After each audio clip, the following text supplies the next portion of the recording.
بسم الله والصلاة والسلام على رسول الله وعلى آله وصحبه أجمعين، أما بعد. قال الله تبارك وتعالى في كلامه المنزل: أعوذ بالله من الشيطان الرجيم، بسم الله الرحمن الرحيم. يا أيها الناس اتقوا ربكم الذي خلقكم من نفس واحدة وخلق منها زوجها وبث منهما رجالا كثيرا ونساء واتقوا الله الذي تساءلون به والأرحام إن الله كان عليكم رقيبا وآتوا اليتيم أموالهم ولا تتبدلوا الخبيث بالطيب ولا تأكلوا أموالهم إلى أموالكم إنه كان حوبا كبيرا. آج کا درس سورہ نساء سے شروع ہو رہا ہے. سورہ نساء کا معنی ہے عورتوں کی صورت.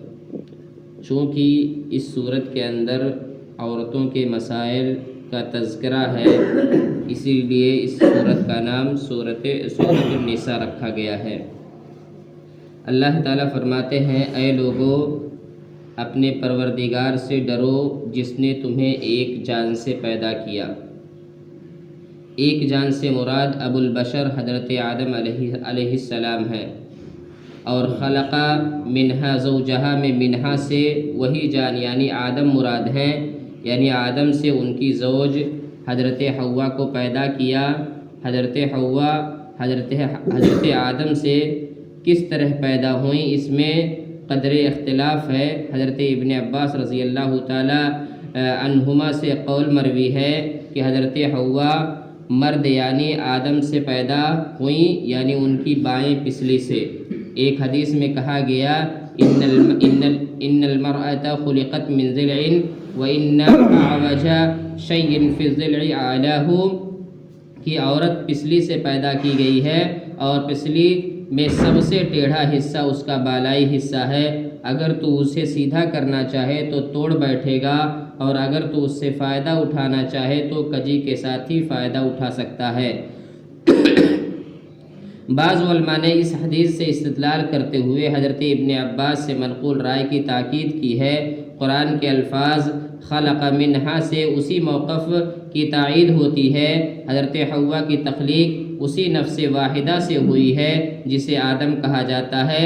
تاہم بعض علماء پسلی سے پیدا کی گئی ہے کو حقیقت کے بجائے تشبیہ پر محمول کرتے ہیں کہ یہ عورت کی طبیعت اور فطرت کے اندر جو کجی ہے، حدیث میں اس کی طرف اشارہ ہے، مگر یہ تعویل قرینے اور دلیل سے خالی ہے.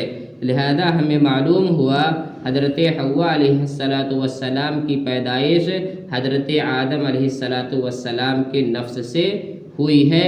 اس کے بعد سلسلہ چلتا رہا، حضرت حوا سے اولاد پیدا ہوتی رہی. اس وقت اللہ تعالیٰ کے حکم کے مطابق اور اللہ تعالیٰ کے اصول کے مطابق بھائی بہن سے شادی کرنا جائز تھا.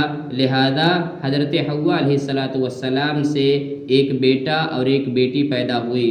یعنی اللہ تعالیٰ ایک طرح سے ایک انتظام کے تحت پیدا کرتا رہا. حضرت حوا سے ایک بیٹا اور ایک بیٹی پیدا ہوتی، پھر اسی بیٹے اور بیٹی سے نکاح کر دیا جاتا. پھر اسی طرح سے یہ دنیا آباد ہوتی گئی. پھر جب امت محمدیہ آئی تو اللہ رب العالمین نے بھائی بہن سے شادی کو حرام کر دیا. اس کے بعد اللہ تعالیٰ فرماتے ہیں: اور اسی سے اس کی بیوی کو پیدا کر کے ان دونوں سے بہت سے مرد اور عورتیں پھیلا دیں. اس اللہ سے ڈرو جس کے نام پر ایک دوسرے سے مانگتے ہو، اور رشتے ناطے توڑنے سے بھی بچو، بے شک اللہ تعالیٰ تم پر نگہبان ہے. الارحام کا عطف اللہ پر ہے، یعنی رحموں رشتوں ناتوں کو توڑنے سے بھی بچو. ارحام رحم کی جمع ہے، مراد رشتہ داریاں ہیں جو رحم مادر کی بنیاد پر ہی قائم ہوتی ہیں. اسی سے محرم اور غیر محرم دونوں رشتے مراد ہیں. احادیث میں قرابت داروں کو ہر صورت میں قائم رکھنے اور ان کے حقوق ادا کرنے کی بڑی تاکید اور فضیلت بیان کی گئی ہے، جسے صلہ رحمی کہا جاتا ہے. لہذا ہم میں سے ہر انسان کی یہ کوشش ہونی چاہیے، خاص طور سے اس انسان کی جو اپنے گھر کا رہبر ہوتا ہے، اپنے گھر کا رہنما ہوتا ہے. اس انسان کی تو پوری فوکس اس بات پر ہونی چاہیے کہ رشتے کسی بھی طرح سے ٹوٹنے نہ پائیں. بسا اوقات ہماری گھریلو رنجشوں کی وجہ سے ہم بھائی بھائیوں سے جدا ہو جاتے ہیں۔ ایسا معاملہ ہرگز درپیش نہ آئے۔ ہم پہلے سے ہی اپنے گھر کے اصول کو طے کر کے رکھیں اور اس اصول پر سب کو چلانے کی کوشش کریں۔ اپنے گھر کے اندر عدل و انصاف کا معاملہ کریں۔ ایسا نہ ہو کہ آپ اپنے بعض بیٹے سے محبت کرتے ہیں تو اس کی طرفداری زیادہ کر رہے ہیں اور دوسرے سے کم تو اس کے خلاف جا رہے ہیں۔ ایسا ہرگز نہیں ہونا چاہیے۔ عدل و انصاف کو ملحوظ خاطر اگر ہم رکھیں گے تو ہماری رشتہ داریاں ٹوٹیں گی نہیں۔ عدل و انصاف کے ساتھ ہم زندگی گزاریں گے، ایک دوسرے کی عزت کریں گے، ایک دوسرے کو عزت فراہم کریں گے، تو ایسی صورت میں کسی بھی صورت میں ہماری رشتہ داریاں نہیں ٹوٹیں گی۔ اور اگر گھر کے برسراوردہ حضرات کے تھوڑا سا جھکنے کی وجہ سے اگر رشتے ٹوٹنے سے بچ جائیں تو ہمیں اور آپ کو چاہیے ہم تھوڑا سا جھک جائیں۔ کہتے ہیں نا کہ جو درخت پھلدار ہوتا ہے وہ ہمیشہ جھکا ہوا ہوتا ہے، جو درخت پھلدار ہوتا ہے وہ ہمیشہ جھکا ہوا ہوتا ہے۔ لہذا اگر ہمارے اندر کچھ ہے، ہم صلاحیت مند ہیں، ہمیں اپنے دین سے آشنائی ہے، لہذا اگر رشتہ داروں کو بچانے کی خاطر، رشتہ داری ٹوٹنے سے روکنے کی خاطر اگر ہمیں تھوڑا بہت کہیں جھکنا پڑ جائے نا تو ہمیں اللہ اور اس کے رسول کی خاطر جھک جانا چاہیے۔ یقین مانیں اگر رشتہ داریوں کی حفاظت کی خاطر آپ جھکتے ہیں تو اللہ رب العالمین آپ کی عزت کو بلند کرے گا اور اللہ رب العالمین آپ کو شہرت اور عزت دونوں سے نوازے گا۔ پھر اللہ تعالیٰ فرماتے ہیں اور یتیموں کو ان کے مال دے دو اور پاک اور حلال چیز کے بدلے ناپاک اور حرام چیز نہ لو، اور اپنے مالوں کے ساتھ ان کے مال ملا کر نہ کھا جاؤ، بے شک یہ بہت بڑا گناہ ہے۔ یتیم جب بالغ ہو رہا ہو، باشعور ہو جائے تو ان کا مال ان کے سپرد کر دو۔ الخبیث سے گھٹیا چیزیں اور الطیب سے عمدہ چیزیں مراد ہیں، یعنی ایسا نہ کرو کہ ان کے مال سے اچھی چیزیں لے لو اور محض گنتی پوری کرنے کے لیے گھٹیا چیزیں ان کے بدلے میں رکھ دو۔ ان گھٹیا چیزوں کو خبیث ناپاک اور عمدہ چیزوں کو طیب سے تعبیر کر کے اس بات کی طرف اشارہ کر دیا کہ اس طرح بدلایا گیا مال جو اگرچہ اصل میں تو طیب ہے لیکن تمہاری اس بددیانتی نے اس میں خباثت داخل کر دی اور وہ اب طیب نہیں رہا بلکہ تمہارے حق میں وہ خبیث، ناپاک اور حرام ہو گیا۔ اسی طرح بددیانتی سے ان کا مال اپنے مال میں ملا کر کھانا بھی ممنوع ہے، ورنہ اگر مقصد خیر خواہی ہو تو ان کے مال کو اپنے مال میں ملانا جائز ہے۔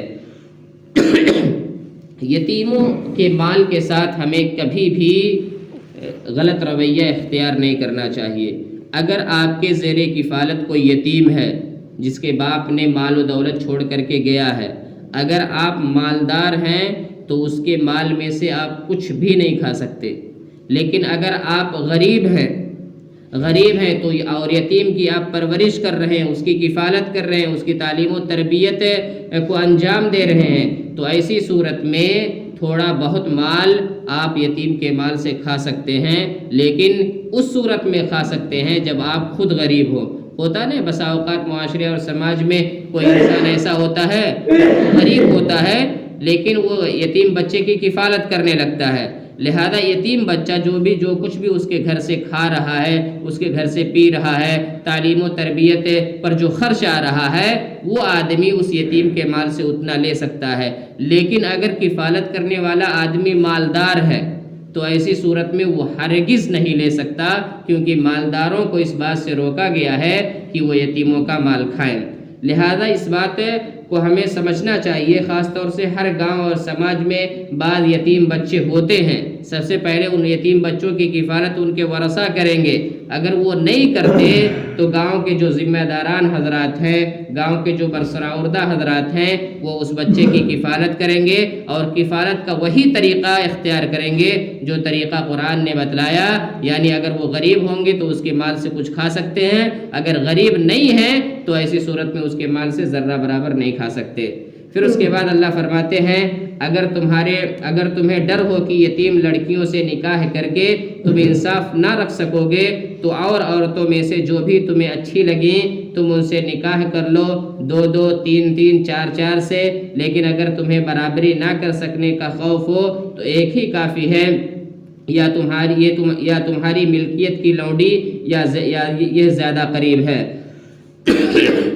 اس کی تفسیر حضرت عائشہ رضی اللہ تعالیٰ عنہ سے اس طرح مروی ہے کہ صاحب حیثیت اور صاحب جمال یتیم لڑکی کسی ولی کے زیر پرورش ہوتی تو وہ اس کے مال اور حسن جمال کی وجہ سے اس سے شادی تو کر لیتا، لیکن اس کو دوسری عورتوں کی طرح ان کا پورا حق مہر نہ دیتا۔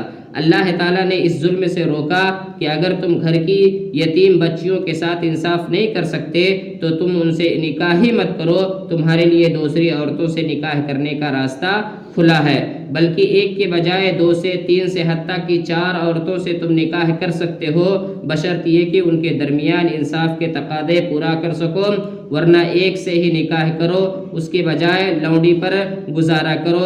اس آیت سے معلوم ہوا کہ ایک مسلمان مرد اگر وہ ضرورت مند ہے تو 4 عورتیں بیک وقت اپنے نکاح میں رکھ سکتا ہے، لیکن اس سے زیادہ نہیں، جیسا کہ صحیح حدیث میں اس کی مزید صراحت اور وضاحت موجود ہے۔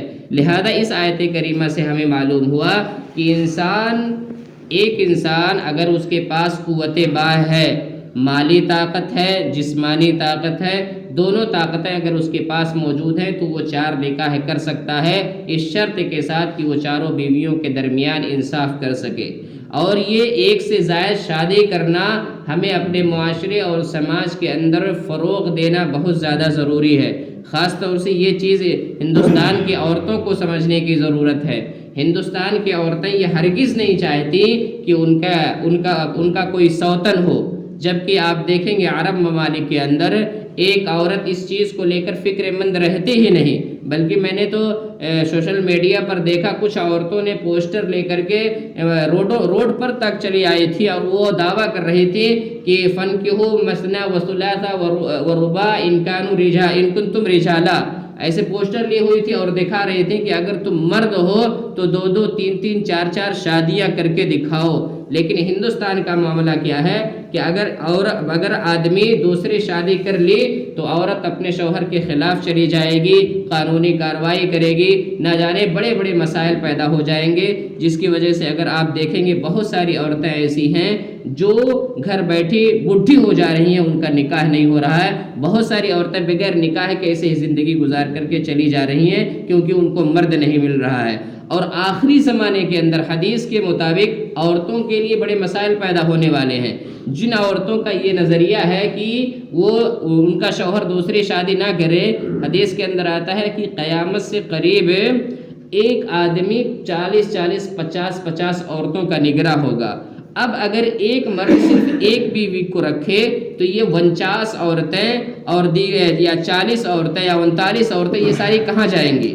لیکن یہاں واضح رہے، چونکہ حدیث کے اندر اور قرآن سے ہمیں معلوم ہوتا ہے کہ ایک مرد بیک وقت 4 بیویاں رکھ سکتا ہے، اس سے زیادہ نہیں رکھ سکتا ہے۔ اب اگر کوئی سوال کرے کہ اللہ کے نبی نے تو 11 بیویاں رکھی تھی، ہمیں نبی کی اتباع کرنا ہمارے لیے ضروری ہے تو ہم بھی 11 کر سکتے ہیں کیونکہ نبی نے کی تھی، لہذا نبی نے کی تھی تو ہم اس کو کہیں گے کہ نہیں، 11 بیویوں سے جو اللہ کے نبی نے شادی کی تھی یہ نبی کے ساتھ خاص معاملہ تھا، یہ نبی کے ساتھ خاص معاملہ تھا۔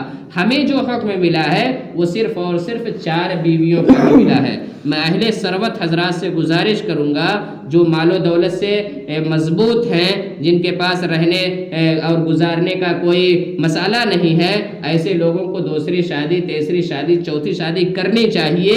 اس سے معاشرے اور سماج پر بہت اچھا اثر مرتب ہوگا۔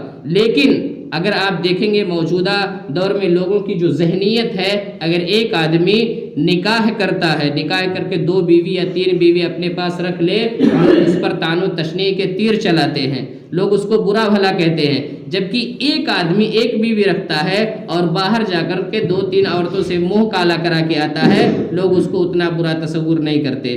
ایسے لوگوں کو آپ اگنور کریں۔ اگر اللہ نے طاقت دی ہے تو قوت دی ہے تو آپ 2 3 4 شادیاں کیجئے اور عورتوں کے ساتھ احسان کیجئے۔ اللہ تعالیٰ سے دعا ہے اللہ تعالیٰ ہم تمام مسلمانوں کی حفاظت فرمائے۔